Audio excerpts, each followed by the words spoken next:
Alright, you punks, it's time for a new episode of the Brood Norse podcast. It's been a few months since the first episode already, and I sincerely apologize for that. I'm still learning the ropes, and my timing hasn't been the best, considering the fact that Norwegian productivity more or less dies off with the summer holiday. Besides, the mere process of editing this podcast is pushing my piece of shit computer to its absolute limits. Anyway, I'm sitting here back in the swamp, and all the people I want on my show have hopefully returned from whatever campaign they've been on all summer. I've been in New York, walking in the steps of Moondog and visiting the Metropolitan Museum and the Morgan Library, where my eyes have feasted on Byzantine as well as barbarian gold. No wonder then that I felt a strong inclination to return home and take a closer look at what the Romans did for those of us who live north of what would have been the Roman border just about 2,000 years ago. If you thought the Romans had no influence over prehistoric Scandinavia, then you should think again. In fact, there's so much stuff that we couldn't get into that I think that we'll have to revisit this at some later point in time. Then we'll probably be focusing on the material remains and how the post-Roman period, from the migration era into the Viking Age, shaped Scandinavia. Today we'll be focusing mostly on the immaterial, cultural and linguistic impact the Romans had on the Germanic tribes that lived in the shadow of the Western Roman Empire. Of course, we're not called Brute Norse for nothing, so that means I'm charging head-on with all my Scandinavian biases and preferences, and with no small emphasis on the Norse texts. The very first time I met today's guest was on an excursion with the University of Bergen to the sacred Isle of Tysnes many years ago. This is an island on the west coast of Norway, and it has the highest density of sacred place names in the entire country. And when I say sacred place names, I mean places that have compounds that are related to a god or some kind of cultic sacred practice. The island of Tysnes, in fact, used to be called Njardarlog, a place that means the dominion of Njordr, the sea god. Other places on and around the island translate to stuff like the sacred rock, the holy place, the islands of the gods, and of course, importantly, the sacred lake. The name Njardarlog was scrapped in recent times, perhaps because of its pagan etymology and connotations, preferring the name of the site where the church stood instead. Ironically, Tysnes means the ness of Tyr, the war god, and the site is the center of a bizarre solar phenomenon that appears not only at the winter and summer solstices, but the equinoxes too, which you would think would be almost impossible. It's a beautiful place as well, full of folklore and standing stones that pop out of every hillside. And what's more is the fact that Njordr may be etymologically connected to an ancient Germanic deity called Nerthus, who was described by the Roman historian Tacitus as being worshipped on an island with a central sacred lake, just like, as I mentioned, Tysnes has. Tysnes is also rich in Roman-era burials, which makes it even more interesting. But before we rile ourselves up, Tacitus was talking about an island that he believed to be further south, probably in Denmark or Germany. Nonetheless, I think it's really fascinating to compare the two. I'll leave it up to you to make the interpretations there. Anyway, our guest Krister Vasshus is an onomast, and I know that sounds like some kind of sex fiend. Don't worry. Onomastics is the academic study of proper names, their significance and meaning. He's one of the most easygoing people I've ever known, with a tremendous eye for ancient curiosities and impressive forging skills. Today, he'll be unleashing a barbarian horde of mind-boggling fact bombs on us all.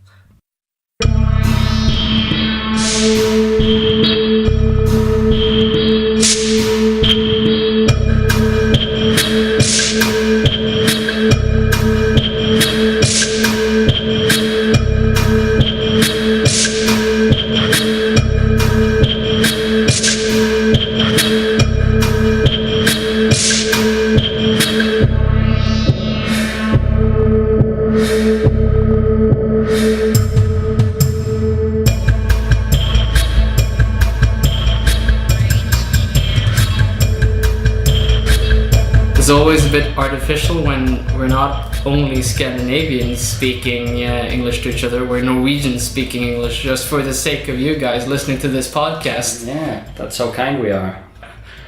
So, Krister,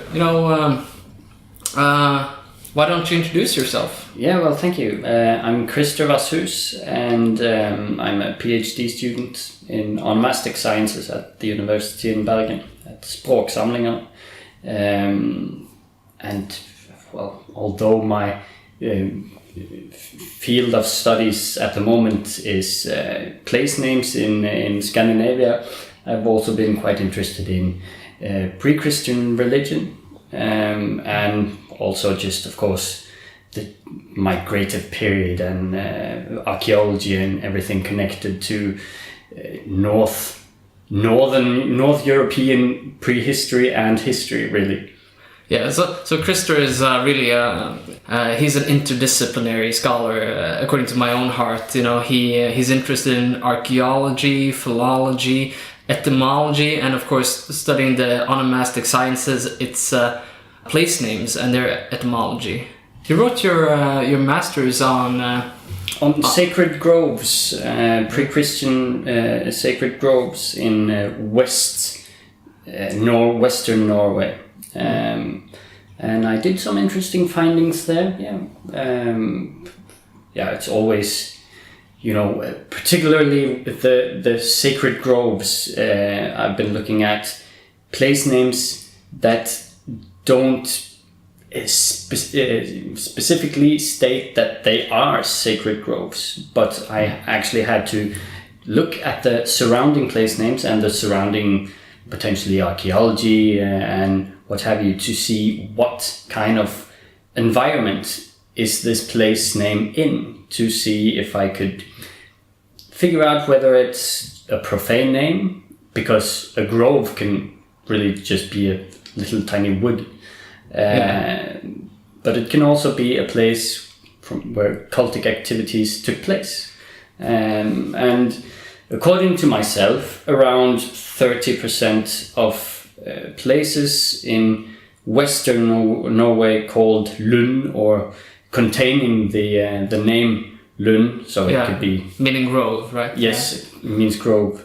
About 30% of them seems to be sacral, to have been used in pre-Christian cultic activity. We're never really done. In 20 years' time, I can look at the same place and maybe think, this is not quite what I thought it would be anymore. And this has happened in onomastic sciences before, where things have been revised, of course, as in most other kinds of sciences, things are revised. Yeah, it's such a philological issue, right? It's always about like the likelihood of an interpretation. Yes, it's very much a soft science, but it's even more, that has its appeal, I think. It allows a lot for the imagination. I think the more difficult I know it's going to be to find the right answer, the more interesting I think it is. Yeah. So that's sort of what draws me to the things that I want to go deeper into, is how difficult can this possibly be? And when the answer is quite, I will go for it. There's a degree of speculation, yeah. Absolutely. But and in example, in my master thesis, I had to speculate, because there's a limit to what you... onomastic sciences is a linguistic science, so you can say something on the basis of what you can see in the language. This name comes from this word or these words, but that's only fun to do when you can place it in a context, and then you have to use the context, in my opinion, and not all scholars within the onomastic sciences agree with me on this. They would much rather prefer to just look at the language. What can you say about the names from the language? Yeah, I'm more inclined to look at other things and come with my interpretations connected to, in example, the environment around the name. we want to go back to the roots. You know, we want to go back to the what was in the minds of the people who gave names to these things. Yeah, that's really interesting part. This is really interesting, but this is not why, you know, I summoned you here today. No. Norse and medieval stuff is all fine, you know, but some of the stuff that me and Krister are really into is the older, what we call the older Scandinavian Iron Age, you know. That is the Roman period, also the pre-Roman Iron Age, what they in the UK refer to as the Iron Age. Through, you know, the Roman Empire into the migration era, the fall of Rome, the Merovingian period, from the migration era into the Viking Age, you know, that's the stuff the juicy stuff. Yeah. The Elder Futhark, you know, Romanized barbarians, and you know all that stuff. You know, Attila the Hun. That's the real nice stuff. In English historiography, at least like popular history, you have this question popping up: what did the Romans do for us? You know, and I always thought as a Scandinavian that you know, the Roman border was very far away from Scandinavia, and I always thought, you know, the Romans did, you know, fuck all for Scandinavia. They didn't do anything for us. Whatever did the Romans do for us? Yeah, they didn't build our roads. We didn't have any roads until like the the Germans built roads at least. You know, that's but medieval times in Scandinavia maybe you had roads, but the Romans didn't build any of that. No, they're not taking credit for our infrastructure, but they did a few other interesting things. Yeah, you know? they did. I'm going to get back to this in a few weeks too with follow-ups to this podcast about the material culture mainly, but we're going to talk about the immaterial culture and heritage today, because the Romans actually did quite a lot when you think about it for not only Scandinavian culture but for Germanic culture as well, like on a whole, like back in the good old days, you know, of these barbarian tribes. Oh yeah, what did the Romans ever do for us? Well, they gave us some of the earliest recorded history is from Roman scholars. Yeah. The most popular one himself, Gaius Julius Caesar, wrote something.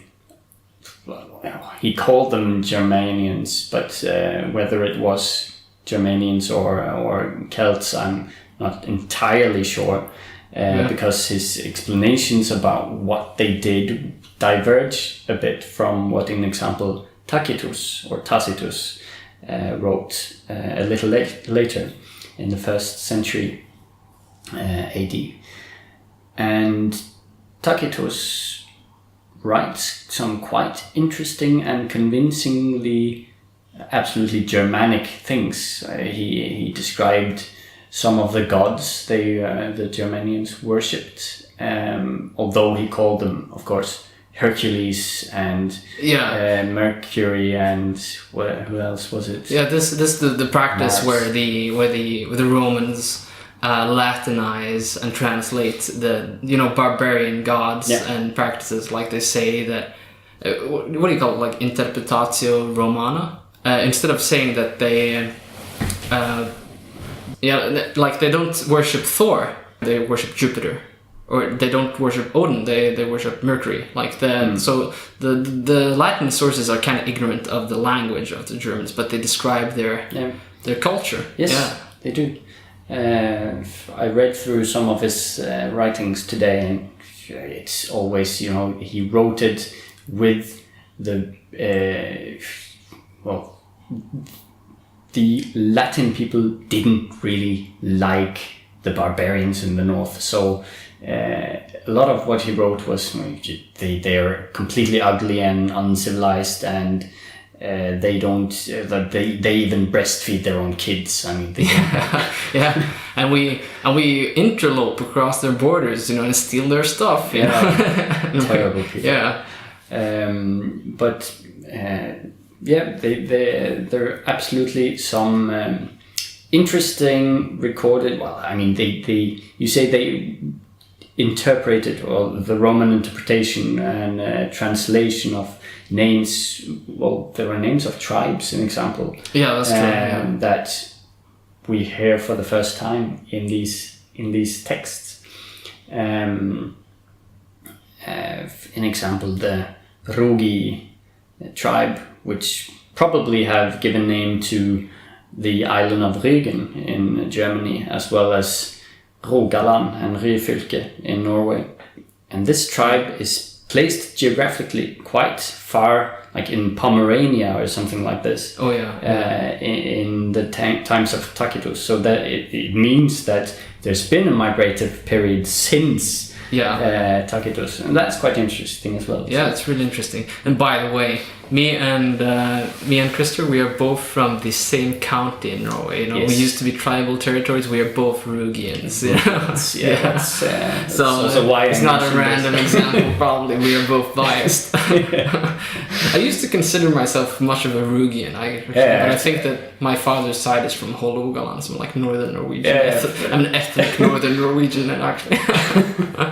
But yeah, I think this is really cool, and Tacitus, you know, he considered the Germans to be like, the term noble savage is maybe a bit anachronistic maybe in this context, because it has such later connotations, you know, but didn't he kind of consider them a little like that, you know, that they were like this anti-ideal of the Romans? He admired their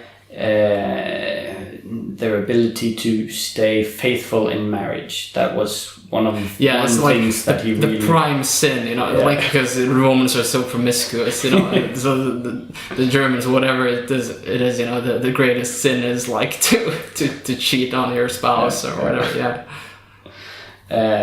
terrible drinkers, though, the Germans, according to Tacitus, you know, like... I really enjoy reading the really old scriptures, because they give some kind of insight to a place in history where it's completely blank in sources from the territory itself, which is it's always interesting, I think, to get a different perspective on our forefathers from themselves. Don't you always have that? Like there seems to, like, throughout history, there's always like these characters that write a history and just shed light on something that would be completely unknown to us if these guys hadn't come along, you know, or if their, you know, the manuscripts containing them had disappeared, you know. You have Snorri, you know, who wrote the Prose Edda. You know, I guess we would have had some stuff, you know, if he wasn't around, but you know, it's so much kind of we have to be so thankful for Snorre, at the same time as we, of course, go nuts by all the complications that it involves with having a Christian scholar writing about pre-Christian times and whatnot. But anyway, that's true. It's a completely different podcast. Now, Germanic countries imported the Roman week system. Yes. And this survives in Scandinavia today. In a quite large degree. The Romans named their days after gods. So... And they had cult to the gods in different days of the week. Yes. So it makes sense. And whether Scandinavians had the same cults for their days of the weeks, that's a different question. Yeah, we don't really know, right? No. Yeah. But the days are very clearly translated from Latin. Monday, the day of the moon, is called, well, if you translate the Latin word for it, it's the moon day. Yeah. And Tuesday in Latin, that's the day of Mars. And Tu is the god of war in Scandinavian languages. Scandinavian and Germanic religion. And so it goes on. Wednesday, the day of Wodan or Odin, was the day of Mercury. Thursday was Jupiter, the thunder god. And then there's Friday, which might be Frigg, the goddess of marriage. Venus, translated from Venus. It might also be Freya. So the daughter of Njord and wife of Frey, goddess of fertility, etc. But Freya and Frigg are etymologically connected too, aren't they? So they might have been the same. It's so difficult. Yeah. Yes. It could have been the same goddess at that point. We don't know. Yeah. And then there's the odd one. Oh yeah. At least in English, it's Saturday. So it's just actually from Saturn, the Roman god. In Scandinavian, we call it lørdag, which means laundry day. The German word for Saturday is, well, there are actually two versions. You can either say samstag, which is from the Sabbath. Oh yeah. The etymology goes back to the Sabbath. So the Sabbath day. But you can also say Sonnabend, which is interesting because Sonnabend, that means the sun evening. And here we have an interesting clue of how the Germanic people counted their days. Their days start in the evening. Yeah. And that's so interesting because in Scandinavian holidays too, you know, we have this. We don't celebrate Christmas Day. We celebrate Christmas Eve. Exactly. You know, it's like and a lot of the folk holidays in Scandinavia are the night before, you know, a church holiday and things like that. So it's like we retain the old, already kind of pagan feasts, you know, that have like a public appeal. And that is quite interesting. So Sonnabend then goes on to Sonntag the next day, which is also in English Sunday, and Sondag in Scandinavian means the day of the sun. Some Germanic-speaking cultures have gotten rid of a lot of these weekdays, you know. In Germany, they don't say Wednesday, they say Mittwoch. Yeah, it means like middle week. Middle week, yeah. But it's also interesting. It's like they're like calendarically speaking. When people interpret like more ancient Germanic religion, they always put Odin like in a very central seat. Thor is sometimes thought of as a particularly Viking age deity, but a lot of the stuff that follows Thor is very ancient. I think, you know, I don't think that he's any younger than Odin by any regard, but I guess the old Germanic, the Proto-Germanic word for Odin would be like a Wotanaz, you know. Yeah. And when they've encountered the people who worship that deity, they don't associate him necessarily with Mars, you know, the god of war. Odin is like known often very much as a war deity. They associate him with Mercury, who is not a war deity, but one of, you know, magic and trade, you know, and theory and treacherous god. Yeah. And that is how we know Odin later on. It's illuminating. It shows that there are some of these aspects to Odin that are very ancient, right? You know. Yeah. And wow, of course, there's the runes. The runes. Yeah. I'm presuming that everybody who listens to this podcast knows what the runes are. But the runes are an epigraphic system of writing of initially 24 letters, more or less. They pop up in the Roman era, in continental Germania, became very popular in Scandinavia, and survives the longest here, I guess. But their origins, The first inscription that I think has to be Germanic is the Negau helmet. Yeah, it's an Etruscan inscription, but in Proto-Germanic. Yes, right? Yeah. Harigasti Teva, or Harikasti with a K, not a G. Yeah. Very clearly Germanic, but with Etruscan letters, which gives us sort of a sign of what kind of influence made the runes happen. Yeah. And what did that say? Harigasti Teva? Teva. And the Teva is presumed to be some sort of variation of Tiwaz, the god of war. Yeah. Mm-hmm. So and Harigasti is very clearly a Germanic name. Yes. A compound of Hari, which means army, or at least warrior, probably warrior, and Gastir means guest. Yes. But was a very common suffix or specific in personal names in all of Germanic, the old Germanic area.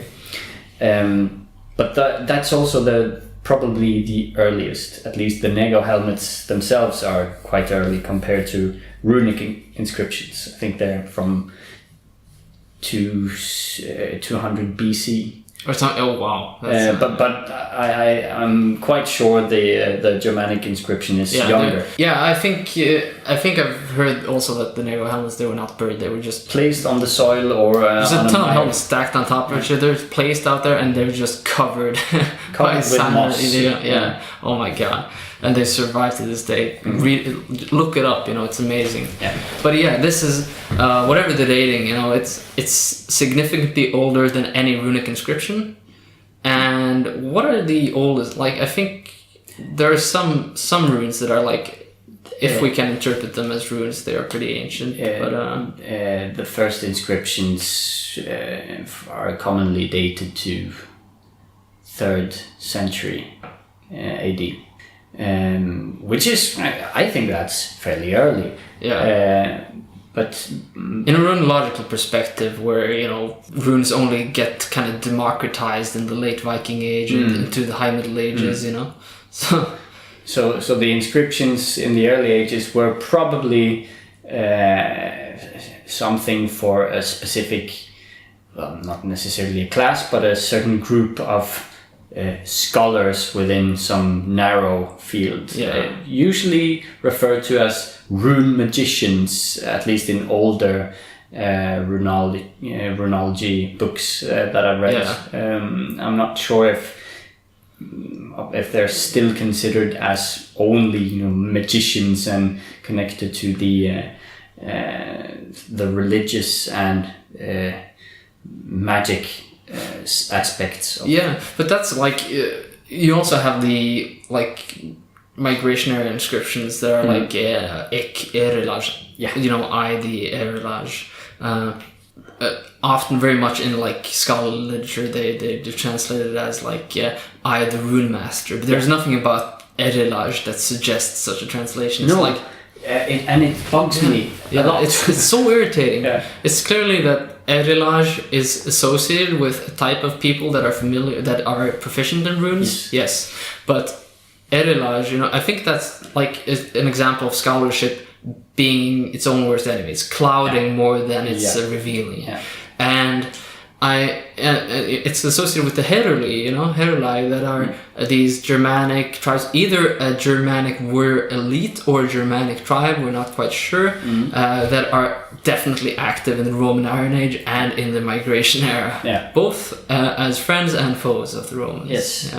And then later on in Viking Age, you have the term, which still lives in English today, the Earl, the Jarl, which could be interpreted as a development from Erilaj. It's a bit of a weird development, but still it could be. So here you have a tribe or an elite warrior class, and then you have these rune masters, which with this esoteric knowledge. And there are plenty of runic inscriptions that starts with Ek Erilaj, which means I, the Eril. And then you have this elite class of rulers in later Viking Age, and still exists in Great Britain today. And that's important to state that the runes are very much like an elite phenomenon. Most people did not know how to read or write the runes. To possess knowledge of the runes was impressive, and perhaps even consciously kept away from commoners. You had elites who they would put these on stones, and you would have one guy in a group, reading it aloud for the other people or something like that. But this is also associated with the Romans and the Greeks also, I guess, because it has like that heritage. It does, and at least if you look at the staffs themselves, in Scandinavian we call the letters staffs. So if you look at the staffs, some of them are extremely similar to either Greek or Roman or Etruscan letters, such as the H rune. It looks like an H. Yes. The A rune is also strikingly similar to an A. And so it goes on. And the I rune is exactly the same. Yeah. The S rune is sometimes very much similar. And the R rune as well. The Germanic tribes and the elites clearly looked up to Roman written culture, and the Germanic culture was so different, very much focused on witness accounts, on oaths, on poetry. With poetry is a very oral thing, you know. Written poetry at this point in time was an oxymoron. And so you have these elites who look up to this and want to copy it. And sometimes we have runic inscriptions that are like pseudo inscriptions that they don't even seem like their actual language. They are copying a written language that they have seen, but they do not have a written language themselves. As far as we can see, though. It might be some kind of magic mumbo jumbo, of course, in some cases at least, but in other cases it's clearly just rambling, or not even rambling. It's random runes or symbols that resembles writing.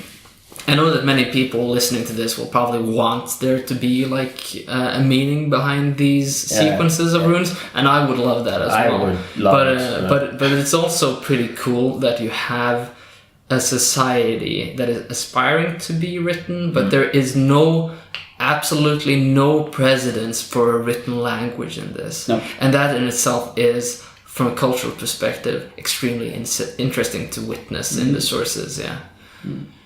And then, of course, time goes by and runes develop into having a bit fewer runes, and then in the Viking Age, clearly it becomes more popular. Or popular is probably not the right word, but clearly a lot of people are capable of both reading and writing runes. And they get practical. You have practical inscriptions. Such as this your wife tells you to go home, kind of thing.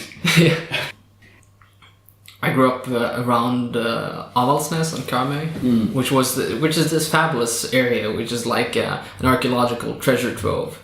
Like the local tourist industry and whatnot, they like to call it, the homeland of the Viking kings, Norway's birthplace, because Harald Fairhair allegedly had his main seat there.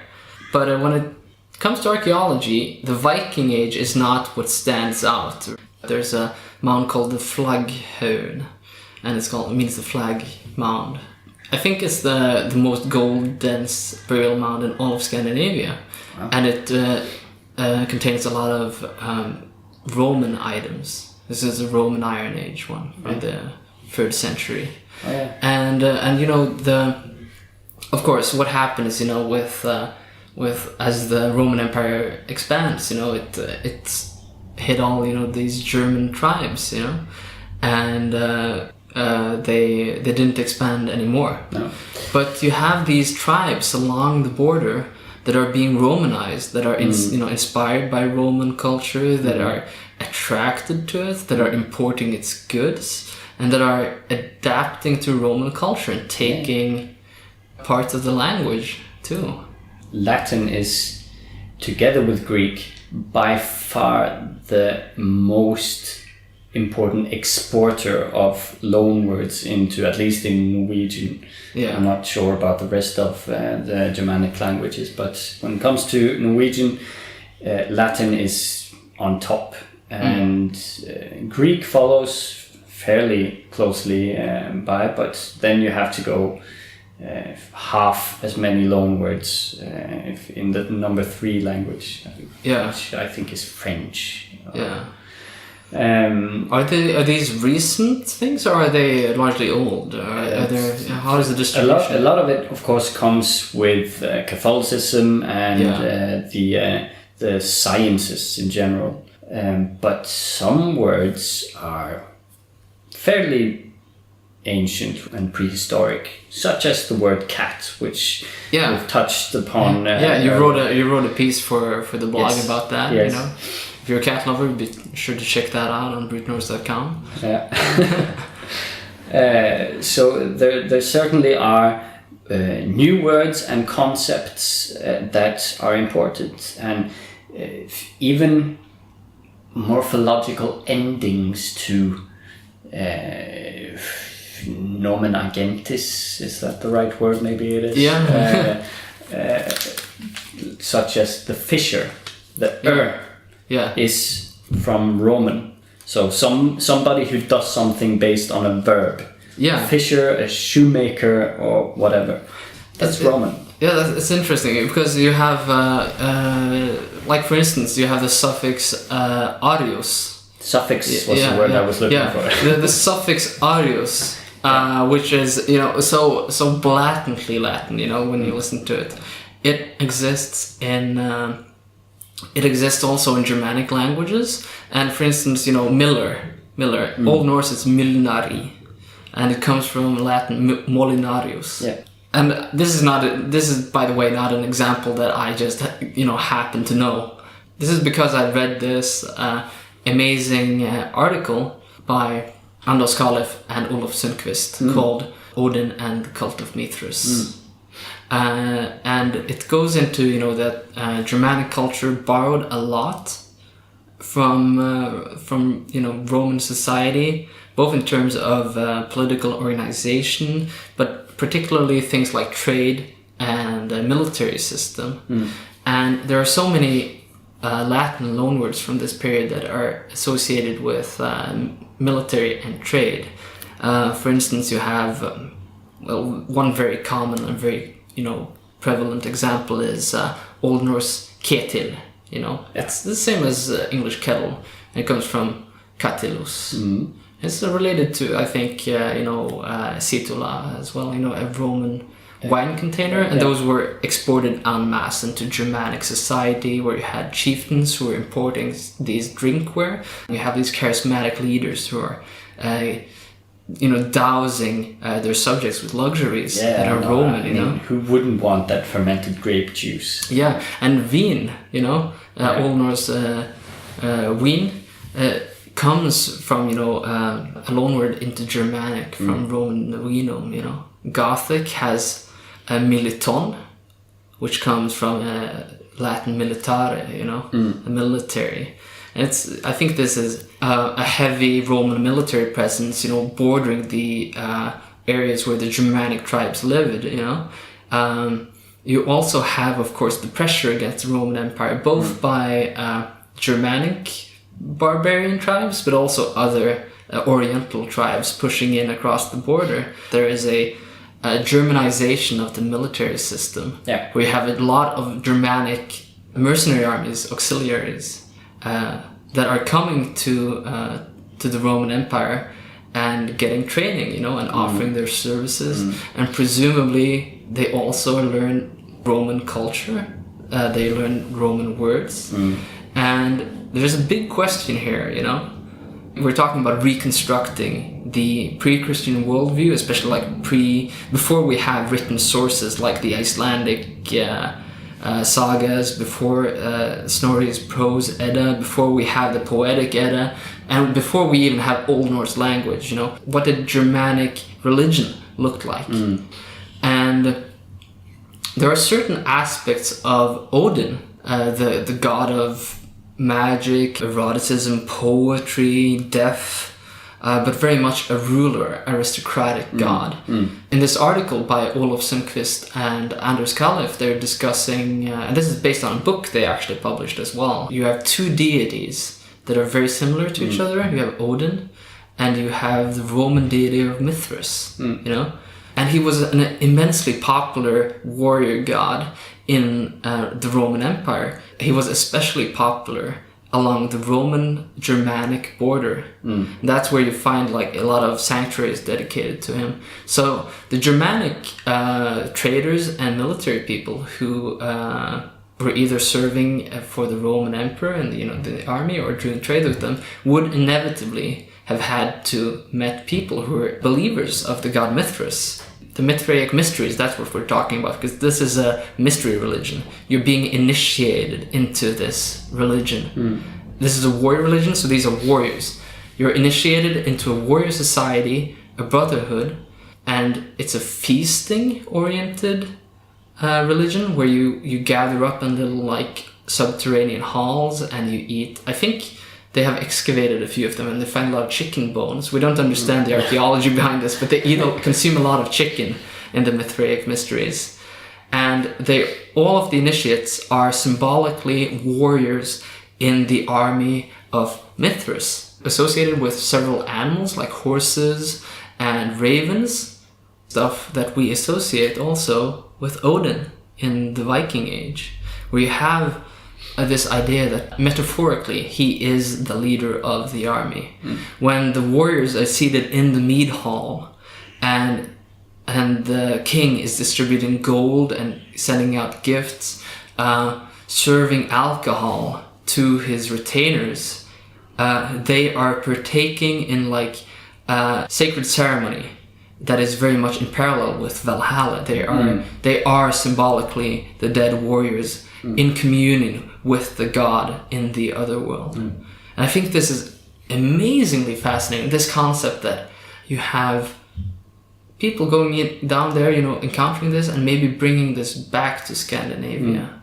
But that's also a question of interpretation, isn't it? Of course it is. Yeah. Because this could be things that are more ancient that they just simply have in common. Or there could be, two similar deities already that are kind of drawn towards each other.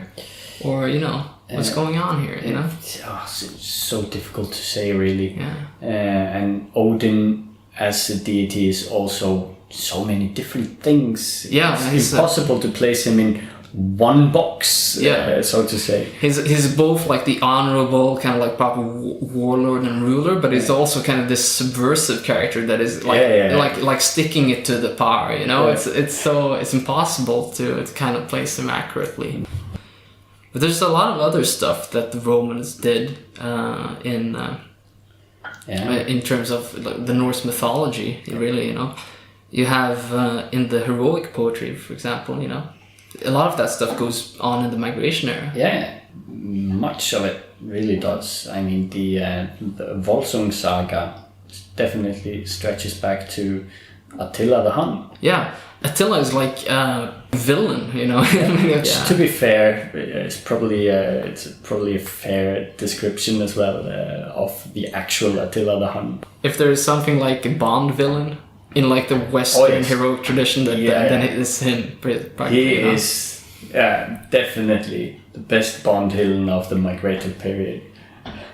Very interesting. I noticed when I was reading Atlakvida earlier, that there is an Atlakvida that is a poem about a feast at the estate of a man called Atli.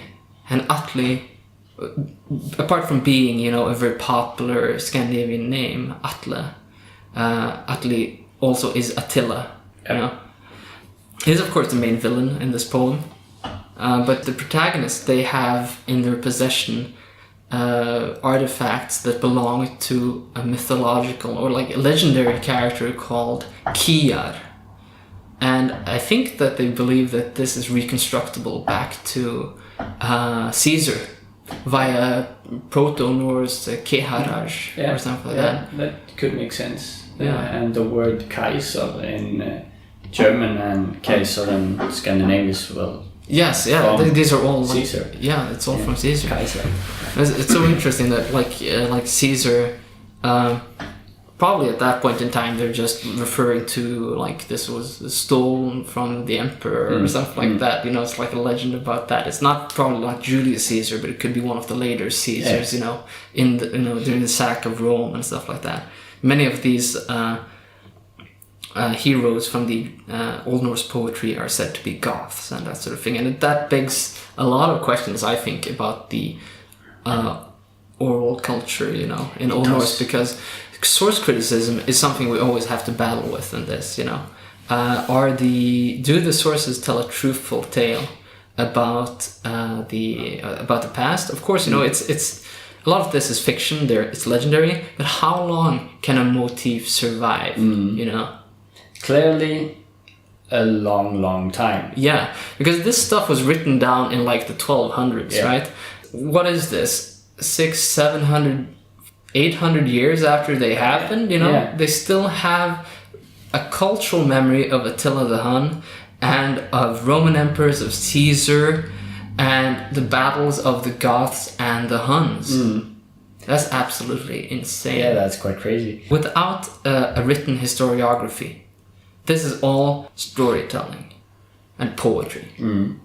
And that also emphasizes why we, to at least some degree, have to expect that a lot of these, or at least quite a lot of what's in these poems and sagas has something to do with what has actually either happened or portrays an actual belief system or mythology that existed in the times before written traditions were normal in Scandinavia. And in Norwegian society, we started writing Latin in about the 11th century. Yeah.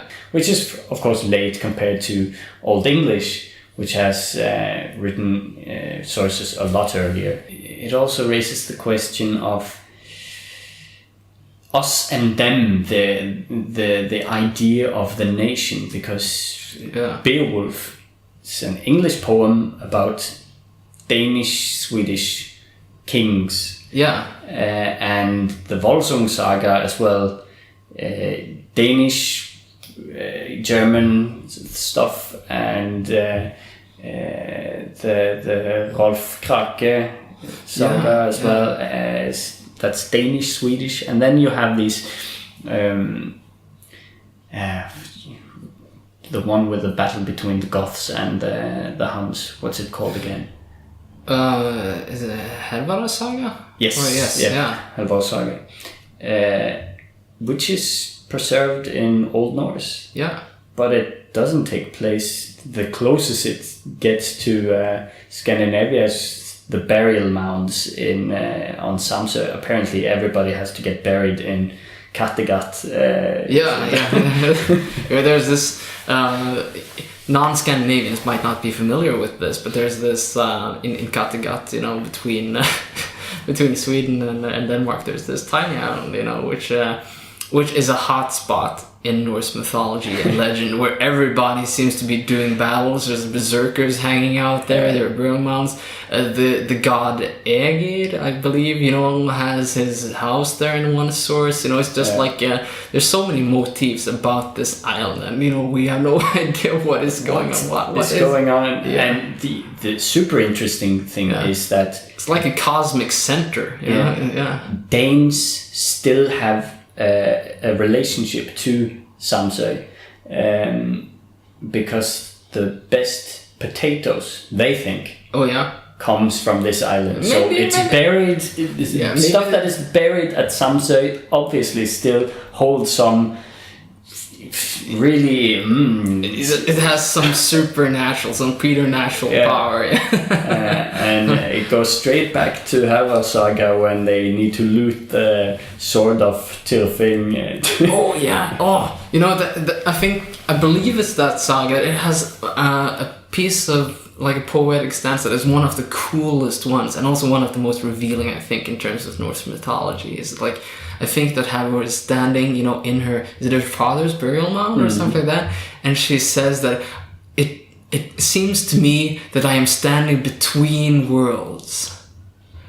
Like, and she's standing, in this burial mound, I think, and she's about to receive this supernatural sword, and she threatens her father with raising him from the dead, isn't that right? I think, there's some really weird stuff going on there, but it showed, I think, speaking about other, podcasts, I think that's also like how they treated the dead and the perceptions about burial practices and the other world. Wow, that's a can of worms, man. I'm sure there's 3 podcasts just in that, and a lot of overlooked stuff too. You know, just as we said right now.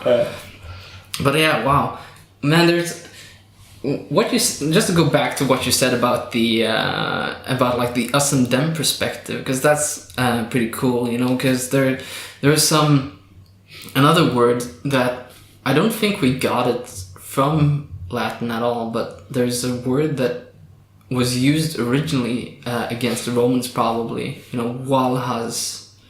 The foreigners. Yeah, the foreigners. It means foreigner, like as far as we can understand, you know. But it was used originally about the Romans. It's used against the Franks, you know, or later French, and it's the same word as, you know, the Welsh today. Yeah. It's Wales. It's Wales and Welsh and the Bretonian. Yeah. Yeah. But it's also like speaking of like exoticization, you know, how that you went talking about how this heroic poetry is so continental Germanic in a sense, even though it's common epic about the Germanic people, and they don't necessarily distinguish between Danes and Alemanis and Swedes, and Norwegians isn't even a term until later on. Yeah, it's tribesmen all over Norway. Yeah. And it goes to show, if you're going to have like a Germanic, like the socio, like the kind of ethnic mobility within Germanic, like the cultural group must have been immense, you know. The willingness to adapt to other Germanic cultures, you know, because they seem to be moving all over the place, but I don't think that they move like 100,000 people from Rügen to Rogaland or something like that. No, that's something I've pondered about a lot, is why exactly is it that Rogaland and Røyfylke gets their naming after this tribe that apparently comes from Pomerania, Prussia, what have you. It must be some sort of elite that settles and sort of establishes a hegemony. And you have the same in Hordaland, the Harudes. Or they're also a continental tribe in Tacitus. Germanic tribes, they influenced the Romans as well. I guess they eradicated the Western Roman Empire and stuff like that. But they also secured continuity, you know, because without that we wouldn't have the Holy Roman Empire and the Frankish Empire and the Roman law codes, or like medieval law codes inspired by the Roman law. You know, I think that is interesting. Like there's so much legacy here that is caused not just by the Romans dropping in and kind of innovating about this, but also like the cultural interplay between these Germanic peoples and the Romans. You know, some of these people seem like, I guess if you're born in a clay hut in Schleswig-Holstein and you go with this, with this Conan the Barbarian-esque warlord who says, join me, let's go to Rome, there's gonna be lots of wine, lots of gold, I'll give you a horse, good weapons, come on, fight with me. Who would not go? At the same time, Rome is this big political menace, it's like this massive, it has to feel like being in Afghanistan and you got the American army, you're facing that sort of, competition, It must have felt very much like that at times, don't you think? Yes, you do have a threat of these, but it's an impressive threat, right? It is. It's like in Kabul, and it's just like an interesting, fascinating thought that you have this culture that they're struggling against all the time. The Western forces are fighting guerrillas and warlords in Afghanistan, and it's a losing battle, right? They have not gotten far in that war. But what happened the moment Kabul was, so-called liberated? It was, DVD shops and these Western-style conveniences were popping up all over the place. And you see that with the Germanic tribes too. They're adopting the luxuries, they're adopting the structures of the Roman Empire, but they want to be their own, right? You know, they want to tear down the aqueducts, but they also want the infrastructure. Yep. Yeah. And of course, you want the best of both sides. Yeah. You don't want to give up your culture, but you want the good stuff the other guys have. Of course you do. It makes sense. Well, thank you so much for coming, and thank you for having me and being such an amazing conversation partner. It's always a pleasure. Thank you very much. Thank you. It's been a good session, I think. Yeah. Thanks. Thank you for listening to this episode of the Brute Norse podcast. If you enjoy my podcast or any of the articles on brutenorse.com, please consider supporting me on Patreon so I may continue and improve the work I am doing. You'll also receive exclusive previews, updates, and outtakes from the podcast. Check it out at patreon.com/brutenorse and sign up for a monthly pledge of as little or as much as you'd like. Of course, you can cancel it anytime you want. This is Eirik reporting from the Brute Norse lair in the weather-beaten hinterlands of West Norway. Thank you very much.